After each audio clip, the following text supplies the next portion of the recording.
Hi, it's Marcy Hronik here from Canadian Equality Consulting, and I'm joined today for this coffee chat by a very special guest, my son. Let's talk quick about a bill in Florida that would ban DEI or diversity, equity, and inclusion training that brings discomfort to white people. What's this bill called? This bill is called the Individual Freedom Bill.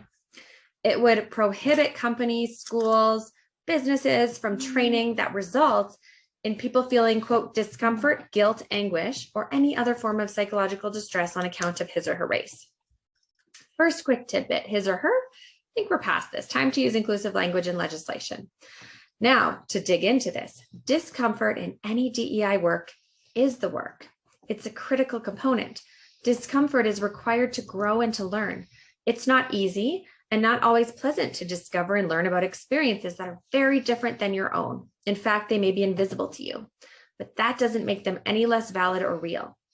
American history, and Canadian history for that matter, isn't really pleasant. It's not comfortable learning about colonization, residential schools, genocide on Indigenous peoples. And that doesn't mean that it's not still important to learn these historical truths.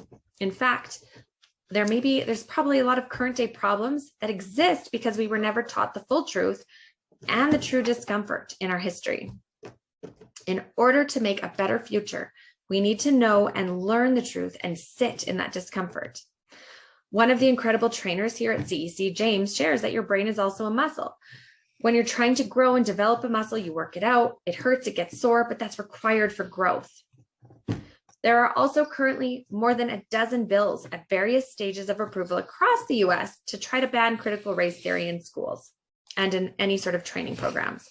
These bills are at best the epitome of white fragility and discomfort and racist and oppressive, and at worst, the deliberate erasure of people's experiences, those most marginalized and oppressed, and the erasure of the nation's scarred history that will prevent us all in creating a better future. So folks, if you're American, please write to your representatives and Congress and get out there and advocate. And white folks, I'm calling on you to demonstrate allyship here.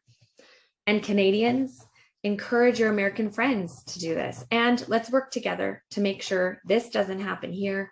And let's build a better future for all based on truth, full liberation, and healing for all. Thank you.